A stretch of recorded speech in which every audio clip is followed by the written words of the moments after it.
आज की इस वीडियो में देखा जाएगा सीजीएल 2025 में कुछ बदलाव हुए हैं। एक ईडब्ल्यूएस के लिए और एक ओबीसी के लिए कास्ट सर्टिफिकेट को लेकर, तो उसके बारे में बात किया जाएगा। और आप लोगों ने देखा होगा बहुत से यह उसके बारे में मतलब सर्टिफिकेट की जो इन्फो है उसमें हाइलाइटर किया गया है। ठीक, ये चीज़ हो गया। और कुछ बताऊं तो जैसे एसएससी ने जितने जैसे 2024 में 2025 के लिए जो रिफॉर्म्स के लिए टीचर लोगों ने गया था, टीचर लोग गए थे एसएससी को ऑफिस। रिफॉर्म्स की बात किया जाए तो रिफॉर्म्स में ना रिफॉर्म्स समझ लीजिए कुछ नहीं हुआ है। जो हमारी मांगे थी कुछ नहीं हुआ है। और नहीं तो केवल एक दो काम अच्छे हुए। पहला काम जो बिहार में एक सेंटर था उसको डिलीट कर दिया गया था, मतलब हटा दिया गया, पूर्णिया वाला सेंटर। ठीक, और फीस उस भी नहीं बढ़ाई गई है। इसी तरह बस केवल एक दो काम अच्छे किए किए गए हैं। और सबसे बड़ा मुद्दा है ओटीआर में। ओटीआर में के अब एडिट करने का ऑप्शन नहीं आ रहा, तो कुछ लोग अपनी कैटेगरी कैसे एडिट करेंगे जब एडिट करने का ऑप्शन नहीं आएगा। उन्होंने अपना भी जल्द ही जल्द बनवाया होगा ओबीसी ईडब्ल्यूएस वाला, तो कैटेगरी एडिट करने वाला ऑप्शन नहीं आ रहा है लेकिन उसमें शो नहीं हो रहा है।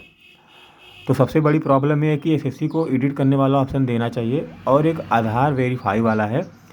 आप जब कभी भी 2025 में कोई भी फॉर्म भरने जाओगे तो आपको आधार वेरीफाई वहाँ से कर देना चाहिए।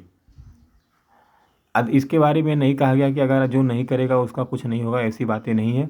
ये सब अभी केवल आधार वेरीफाई वही करे, मतलब कर सकता है जो भी जिसके पे आ रहा है वो कर दे अपना, तो सही है। नहीं करेगा तो अभी उसके लिए कोई अपराध नहीं बनाया गया है कि जो नहीं करेगा तो उसका क्या होगा आगे, ये सब नहीं पता। लेकिन मैं उससे पहले आप लोग को ये वाला बता दूं। हाँ देखिए, इसमें क्या क्या किया गया है ना, ईडब्ल्यूएस के लिए किया गया है। पहले ओबीसी के लिए बता रहा हूँ। इसमें जैसे कहा गया है, वो पहले क्या होता था कि अगर कोई भी कैंडिडेट ईडब्ल्यूएस में रहता, मतलब ओबीसी में रहता था या ईडब्ल्यूएस में, अगर उसका सर्टिफिकेट में कोई प्रॉब्लम होती थी, अगर वो उसका मार्क्स यूआर कितना क्वालिफाइंग था, मतलब यूआर से क्वालिफाइंग रहता था, तो उसको यूआर में जनरल में कंसीडर कर लिया जाता था। लेकिन इस बार क्या है कि अगर लड़के का मतलब सर्टिफिकेट में कोई गलती है, चाहे क्रूशियल डेट की गलती हो, चाहे कोई भी मैच ना हो, यह सब की गलती है, तो उसको यूआर में कंसीडर नहीं किया जाएगा। उसको क्या किया जाएगा, उसकी पहले जांच होगी उसके एक सर्टिफिकेट की कि हाँ वो एनसीएल में है या सीएल में है। ये सब करने के बाद अगर नहीं रहेगा, अगर रहेगा तो चांस रहेगा, अगर नहीं ये सब मैच करेगा तो नहीं हो पाएगा।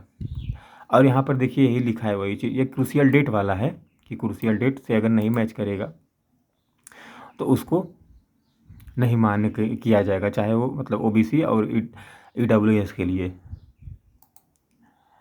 ये चीज़ें हो गई। और ये इस बार जो है एक बार ये भी पढ़ लीजिए।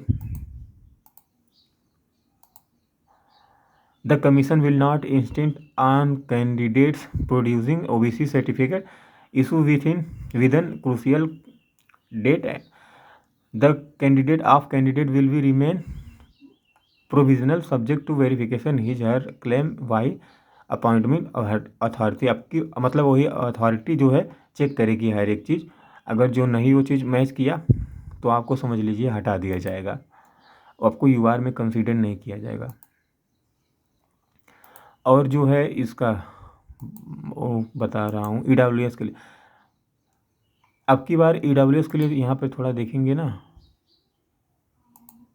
यहाँ देखिए कर्सर जहाँ मैं कर रहा हूँ नीचे यहाँ पे, अब की जो ईडब्ल्यूएस के लिए कोई डेट नहीं दिया गया है कि इस डेट से लेकर इस डेट के बीच रहना चाहिए, ऐसा नहीं कुछ दिया गया है। केवल वहाँ पे फाइनेंशियल ईयर दिया गया है कि आपके सर्टिफिकेट जो इशू रहना चाहिए वो केवल 2025 से 2026 उस पर लिखा रहना चाहिए।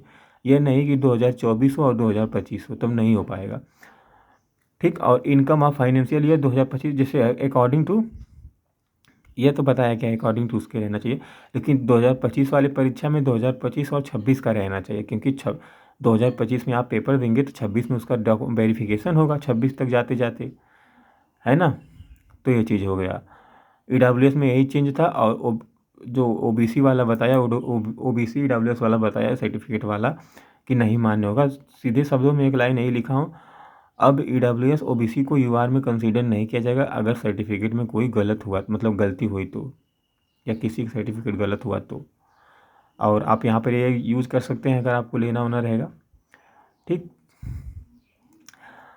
तो यही सबसे मेजर मिस्टेक थी। और अब बात करते हैं उसको लेकर, क्या बोला जाता है, हाँ, आधार वेरीफाई और OTR को। तो SSC को आप लोग ईमेल करिए कि OTR में करे, मतलब OTR एडिट करने का ऑप्शन दे, क्योंकि कैसे होगा वो कैटेगरी एडिट, फॉर्म भरने में भी नहीं दे रहा है एडिट करने का ऑप्शन, है ना।